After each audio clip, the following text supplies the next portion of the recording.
Hello, and welcome back to Story Time with Eric Zimmer.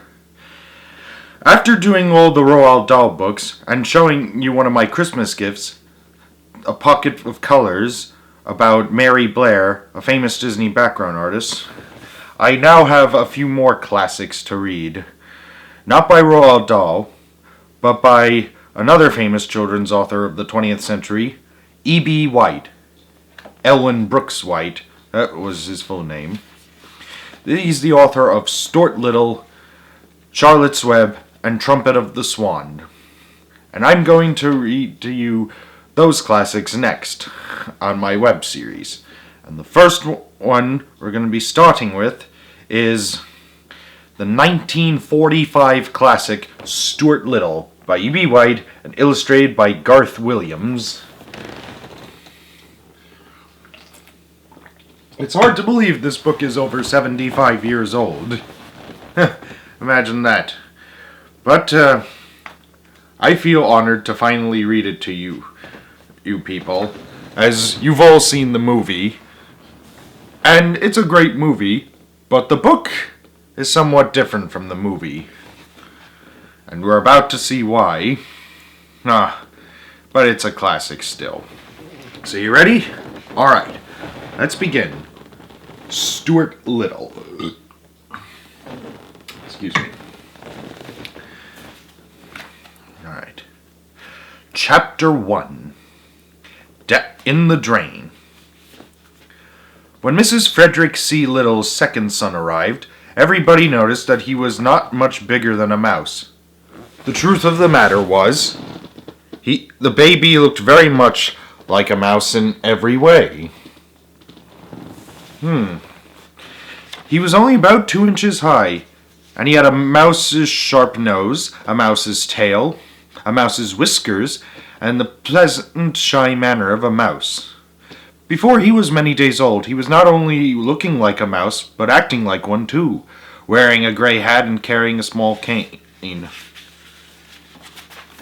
Hence this illustration. Oh, and here's a picture of his family.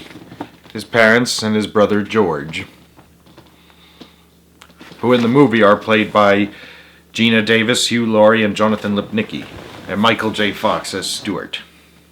But anyways, Mr. and Mrs. Little named him Stuart, and Mr. Little made him a tiny bed out of 4 clothespins and a cigarette box. Unlike most babies, Stuart could walk as soon as he was born. Now, if only that can happen with humans. When he was a week old, he could climb lamps by shinning up the cord. Mrs. Little saw right away that the infant clothes she had provided were unsuitable, and she set to work and made him a fine little blue worsted suit with patch pockets in which he could keep his handkerchief, his money, and his keys. Every morning before Stuart dressed, Mrs. Little went into his room and weighed him on a small scale, which was really meant for weighing letters. At birth, Stuart could have been sent by first-class mail for 3 cents, but his parents preferred to keep him rather than send him away. 3 cents. How much? And that was 1945. How much would that be now? Probably not too much. And when at the age of a month, he had gained only a third of an ounce, his mother was so worried she sent for the doctor. The doctor was delighted with Stuart and said that it was very unusual for an American family to have a mouse. He took Stuart's temperature and found that it was 98.6, which is normal for a mouse. Or any creature, that is. He also examined Stuart's chest and heart and looked into his ears solemnly with a flashlight. Not every doctor can look into a mouse's ear without laughing. I can only imagine why. Everything seemed to be all right, and Mrs. Little was pleased to get such a good report. "Feed him up," said the doctor cheerfully as he left. The home of the Little family was a pleasant place near a park in New York City. It must be Central Park. In the mornings, the sun streamed in through the east windows, and all the Littles were up early as a general rule. Stuart was a great help to his parents and to his older brother George, because of his small size, and because he could do things that a mouse can do and was agreeable about doing them. One day, when Mrs. Little was washing out the bathtub after Mr. Little had taken a bath, She lost a ring off her finger and was horrified to discover that it had fallen down the drain. "What had I better do?" she cried, trying to keep the tears back. "If I were you," said George, I should bend a hairpin in the shape of a fishhook and tie it on to a piece of string and try to fish the ring out with it."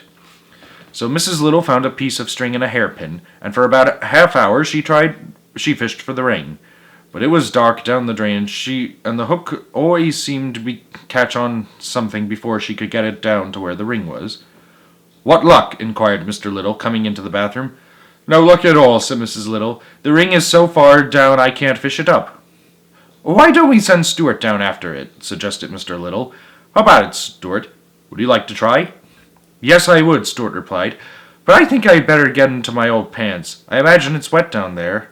"It's all of that," said George, who was a trifle annoyed that his hook idea hadn't worked. So Stuart slipped into his old pants and prepared to go down the drain after the ring. He decided to carry the string along with him, leaving one end in charge of his father. "When I jerk 3 times on the string, pull me up," he said. And while Mr. Little knelt in the tub, Stuart slid easily down the drain and was lost to view. In a minute or so, there came 3 quick jerks on the string, and Mr. Little carefully hauled it up. There at the end was Stuart, with the ring safely around his neck.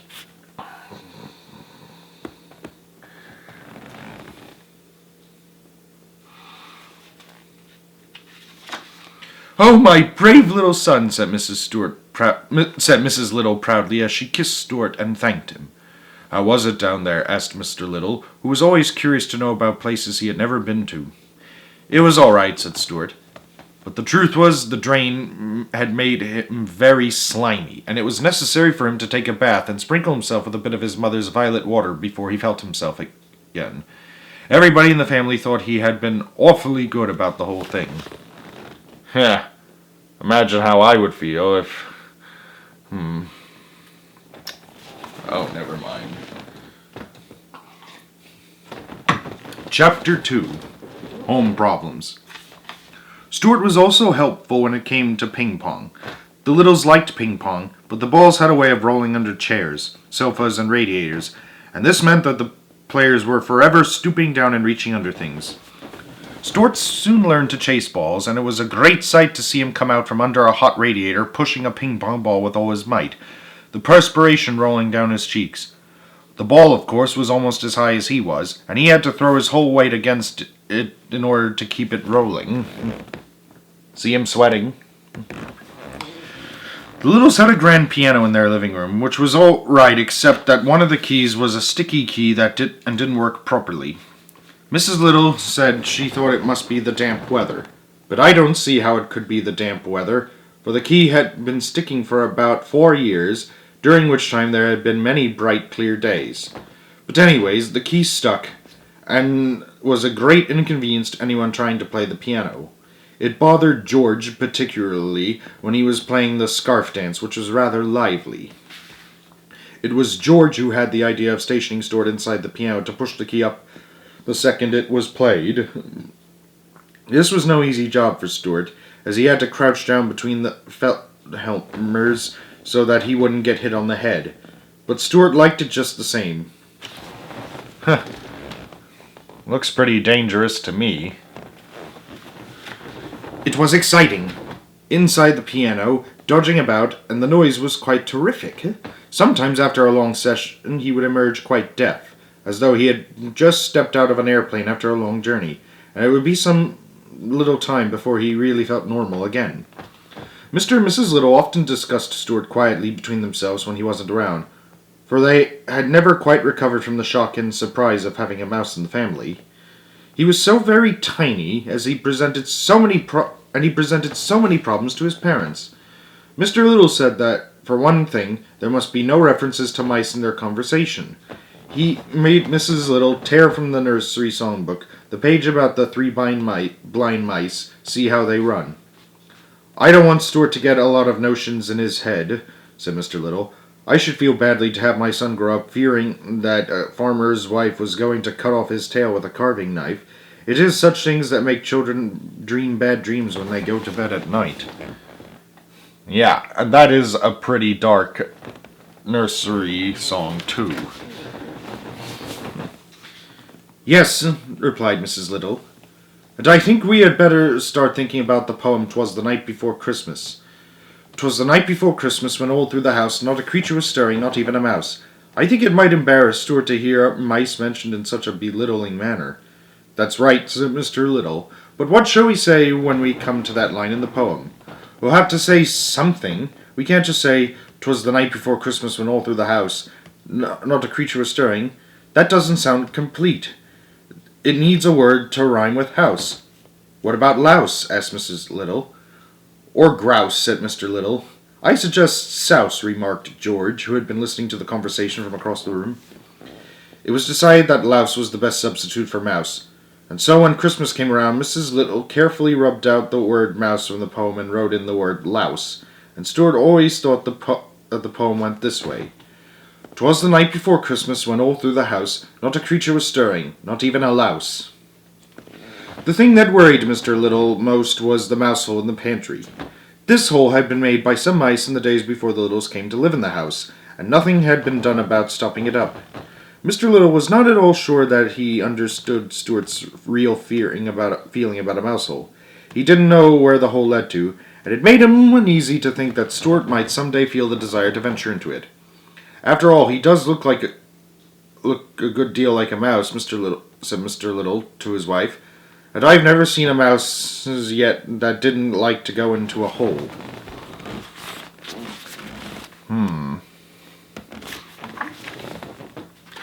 Chapter 3. Washing Up. Stuart was an early riser. He was always the first person up in the morning. Well, as Benjamin Franklin once said, or someone else, "Early to bed, early to wise, makes a man healthy, wealthy, and wise." He liked the feeling of being the first one stirring. He enjoyed the quiet rooms with the books standing still on the shelves, the pale light coming in through the windows, and the fresh smell of day. In winter-time it would be quite dark when he climbed from his bed made out of the cigarette box, and he sometimes shivered with cold as he stood in his nightgown doing his exercise. Stuart touched his nose 10 times every morning to keep himself in good condition. He had seen his brother George do it, and George had explained that it kept the stomach muscles firm and was a fine abdominal thing to do. And here's Stuart and George doing exercises.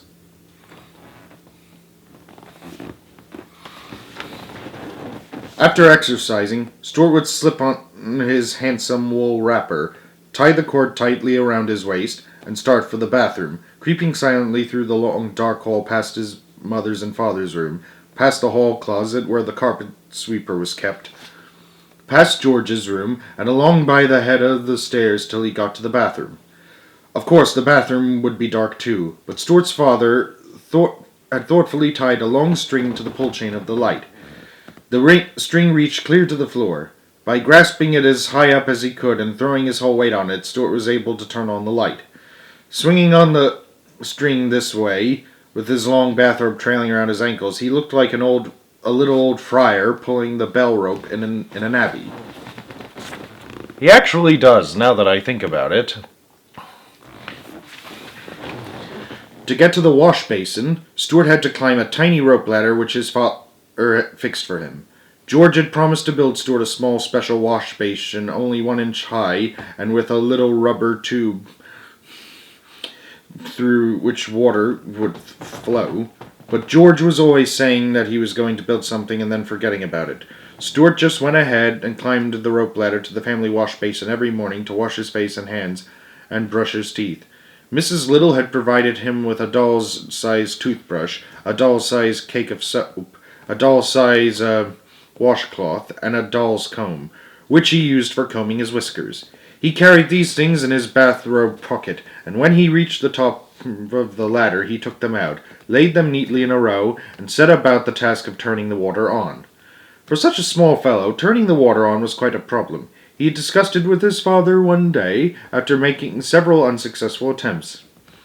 "I can get up onto the faucet all right," he explained, "but I can't seem to turn it on, because I have nothing to brace my feet against." Yes, I know, his father replied. That's the whole trouble. George, who always listened to conversations whenever he could, must be an eavesdropper, said that in his opinion they ought to construct a brace for Stuart. And with that, he got out some boards, a saw, a hammer, a screwdriver, a bradawl, whatever that is, and some nails, and started to make a terrific fuss in the bathroom, building what he said was going to be a brace for Stuart. But he soon became interested in something else and disappeared, leaving the tools lying around all over the bathroom floor. Really, George? But, George wasn't like that in the movie. Anyways. Stuart, after examining this mess, turned to his father again. Maybe I could pound the faucet with something and turn it on that way, he said. So Stuart's father provided him with a very small, light hammer made of wood. And Stuart found that by swinging it 3 times around his head and letting it come down with a crash against the handle of the faucet, he could start a thin stream of water flowing, enough to brush his teeth in anyways and moisten his washcloth. So every morning, after climbing to the basin, he would seize his hammer and pound the faucet, and the other members of the household, dozing in their beds, would hear the bright, sharp plink, plink, plink of Stuart's hammer, like a faraway blacksmith, telling them that day had come and that Stuart was trying to brush his teeth. He must be in good shape to keep using that hammer like that. I can only imagine that.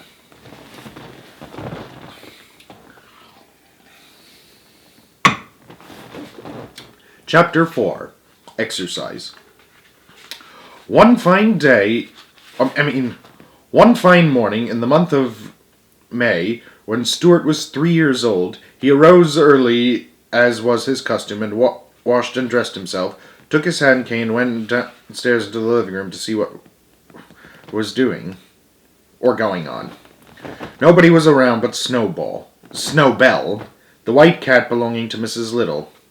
Snowbell, voiced by Nathan Lane in the movie, was another early riser, and this morning he was lying on the rug in the middle of the room, thinking about the days when he was just a kitten.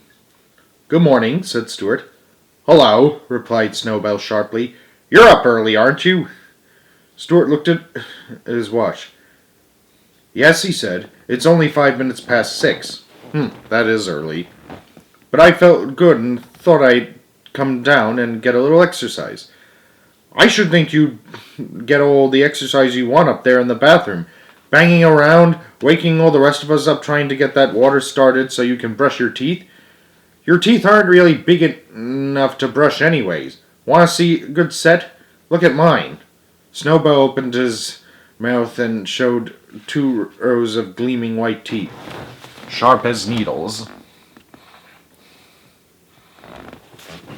"Very nice," said Stuart. "But mine are all right, too, even though they're small. As for exercise, I take all I can get. I bet my stomach muscles are firmer than yours." "I bet they're not," said Snowbell. "I bet they are," said Stuart. "They're like iron bands." "I bet they're not," said Snowbell. Stuart glanced around the room to see what he could do to prove to Snowbell what good stomach muscles he had.